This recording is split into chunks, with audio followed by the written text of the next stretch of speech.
Welcome to the TSO Daily Dose. The TSO Daily Dose is our way of connecting with you in these challenging times. We'll be sharing concert footage from our recent performances, music that we've recorded with new visuals, interviews, player demonstrations, maybe even some cooking. This is our chance to reach out and connect with you. You can join us every morning at 8 a.m. for your TSO Daily Dose. You can like and follow us on our social media channels by putting in hashtag TSO Daily Dose. So as we're moving through these challenging times together, let us connect with you and you connect with us. Remember, keep calm and sanitise.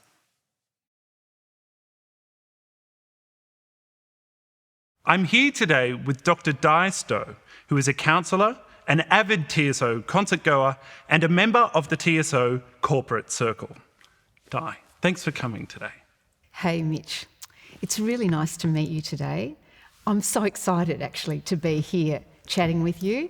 I've been listening to TSO Daily Dose a bit lately and I've enjoyed some Brahms and I've really liked the Hush Foundation music. It's fantastic, isn't it? Yeah. So this feels really special for me to come along and chat with you. It's so nice to have someone from sort of outside the TSO to come in and talk today because all of the other people on the couch have been TSO members, but it's nice to have someone from our wider community and especially someone with a background in mental health. Yeah. Because you know, being in isolation and having news feeding anxiety-inducing updates almost every minute, it can be really overwhelming. So, what are some things we can do at this time to alleviate that? Well, there actually are a whole lot of things we can do. I might share with you first some ideas about how it seems to be affecting our mental health, the COVID-19 situation, really serious. Like, you know, a milestone in the life of the world. It's really upheavaling, not just for us in Tasmania, Australia, but right across the world. And I think the community, I think we're in grief. It's confusing, it's uncertain, it's stressful. But I think we actually even have like a grief response where we go through the kinds of things to do with denial. Yeah. Like, it's not going to happen to us, really.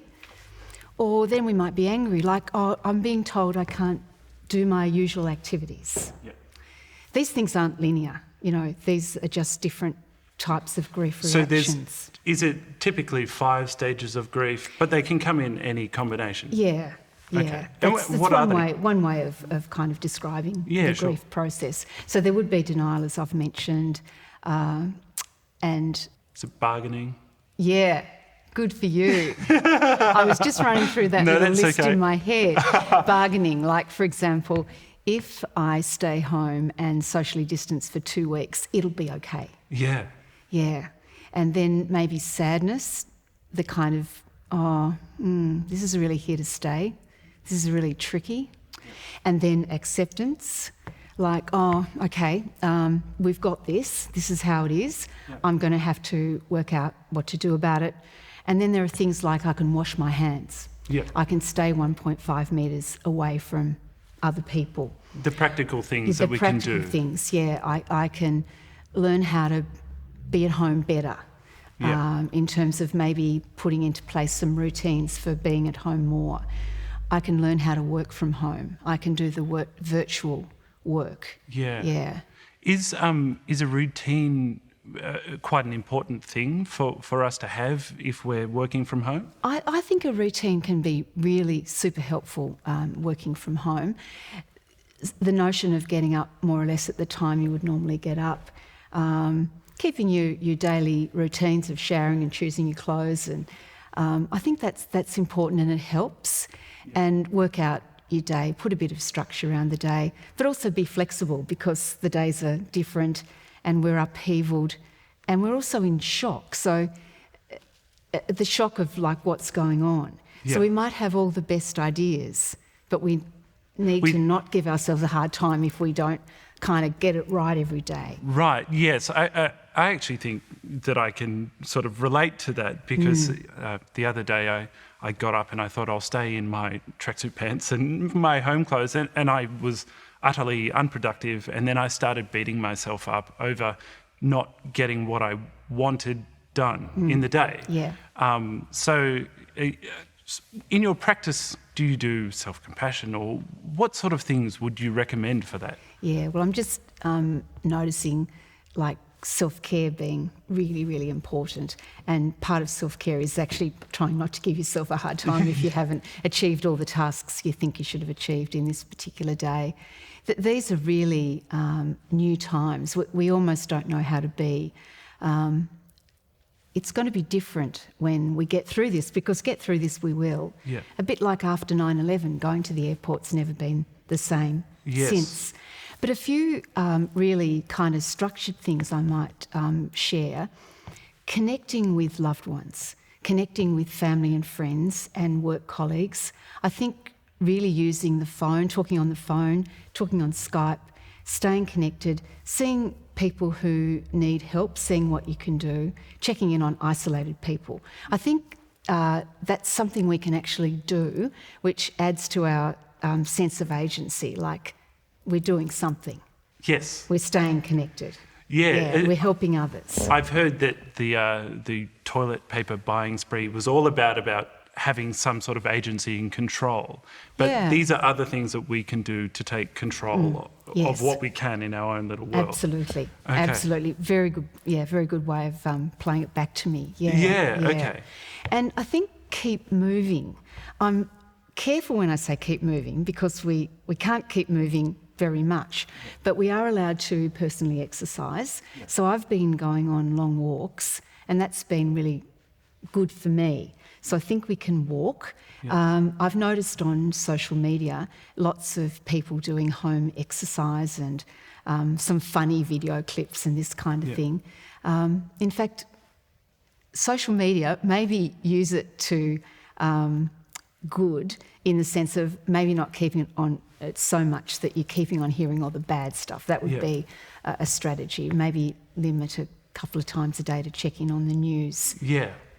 So that we're not overwhelmed by all the information. Yes, it seems like at this time social media is the go-to to get that connection, but it can also have that negative side to it as well. Yeah, so maybe take a bit of a break here and there. Yeah, okay. Yeah. So Mitch, I might just mention meaning, which is another kind of thing to be thinking of in these times. And I've mentioned connecting with loved ones.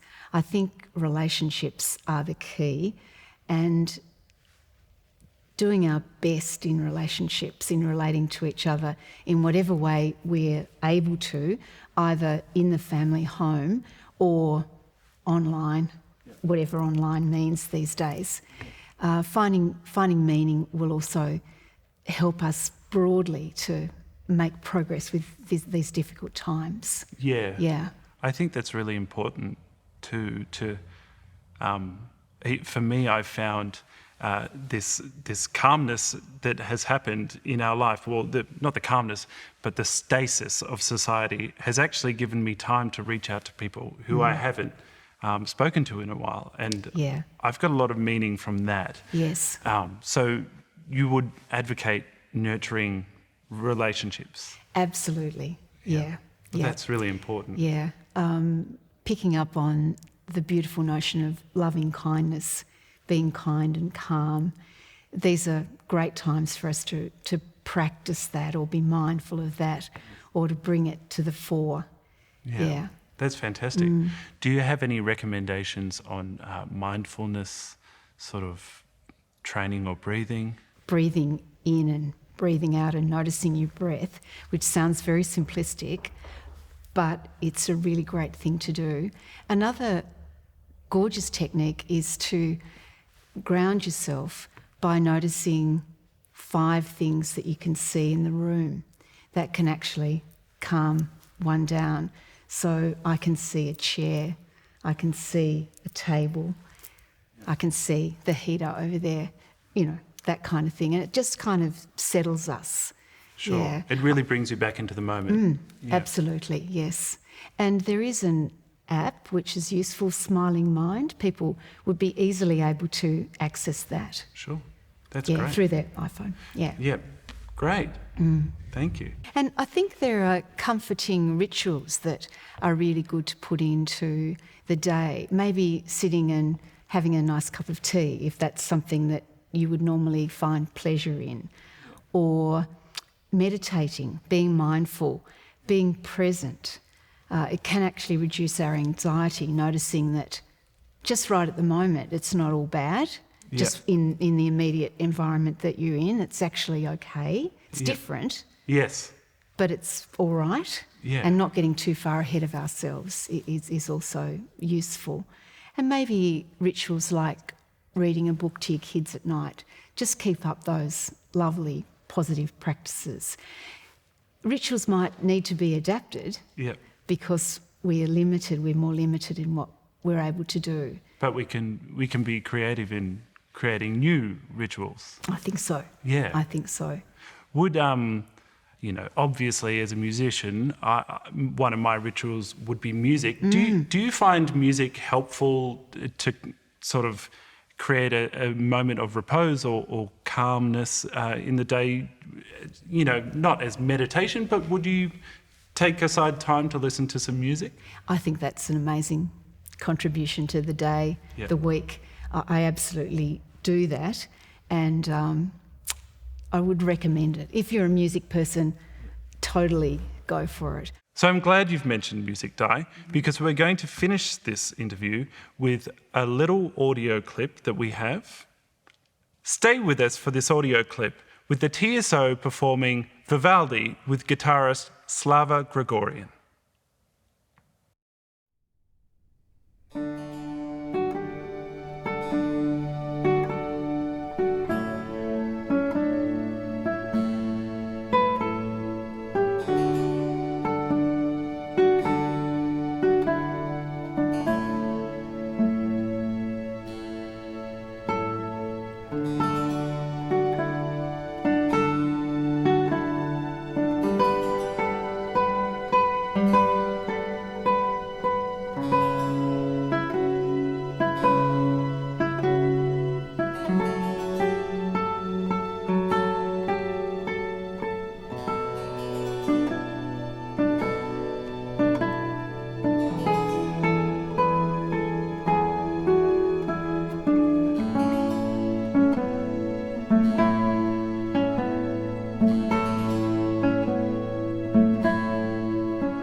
you.